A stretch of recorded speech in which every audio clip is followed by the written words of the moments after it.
kasih kepada semua pres yang datang hari ini. Okey, kami adalah dari Suara Rakyat Malaysia Suaram yang berkumpul pada hari ini untuk lodge satu report terhadap PDRM dan juga Ketua Polis Negara serta pasukan FRU yang telah tidak menjalankan dan menyalahgunakan kuasa pada 1 hari bulan Ogos dalam anti-ISA rally yang berlaku di Masjid Jamik, Masjid Negara dan juga Sogo. Okey, dalam report ni kita telah highlight beberapa perkara yang amat penting dan salah di sisi hak asasi yang dilakukan oleh polis pada 1 hari bulan Ogos tadi. Dari Suaram, kita merasakan pihak polis yang sepatutnya menjaga keamanan rakyat tidak memberi perlindungan kepada rakyat semasa satu perhimpunan yang aman yang kita jalankan. Dan kita juga ingin menyatakan bahawa ini adalah hak berhimpun semua rakyat Malaysia dan kita mempunyai hak berhimpun seperti yang tercatat dalam artikel 10 Perlembagaan Persekutuan dan juga artikel 19 dan 20 Deklarasi Asasi Manusia Sejagat. Pihak polis dan FRU juga telah menyalahgunakan kuasa di mana menggunakan kekerasan terhadap peserta dan memukul mereka sehingga tercedera. Before the perhimpunan pihak Bukit Aman sudah diberitahu ada perhimpunan. Tidak ada surprise element. Dan kita juga sedia berbincang dengan Bukit Aman sekiranya Bukit Aman hendak bantu kita dan kita boleh beritahu jalan yang kita akan gunakan, tempat untuk berhimpun dan bagaimana ia boleh dijalankanlah. So I think apa yang berlaku hari ini adalah kerana polis ini dia punya agenda daripada awalnya adalah untuk menghalang hak rakyat berhimpun. That was the motive of the police. Motif dia bukan untuk menjaga ketenteraman.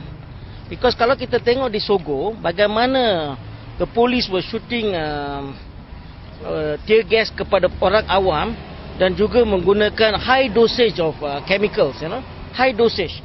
Dalam pengalaman kita banyak kali mereka ini kali very high dosage and they did not even have ambulance services available if they are going to do the action, So the police adalah untuk menghukum, to punish the people, not really to help.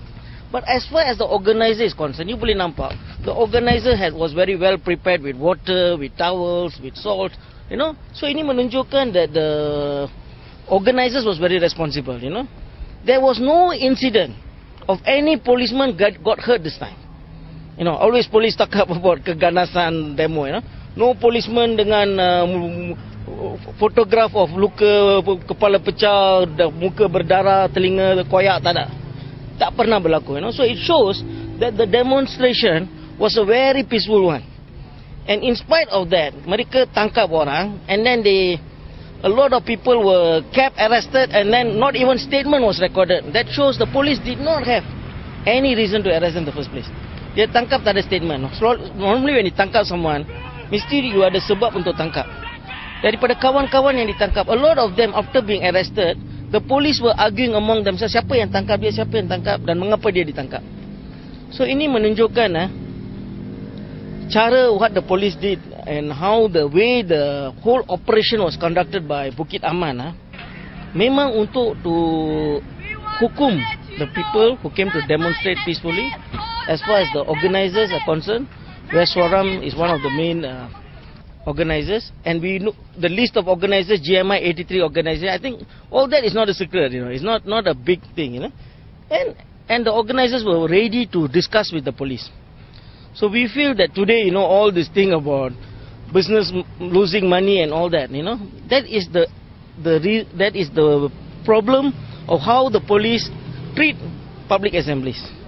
We are lodging this report, not basically we hoping that the IGP is going to investigate on himself. Definitely not.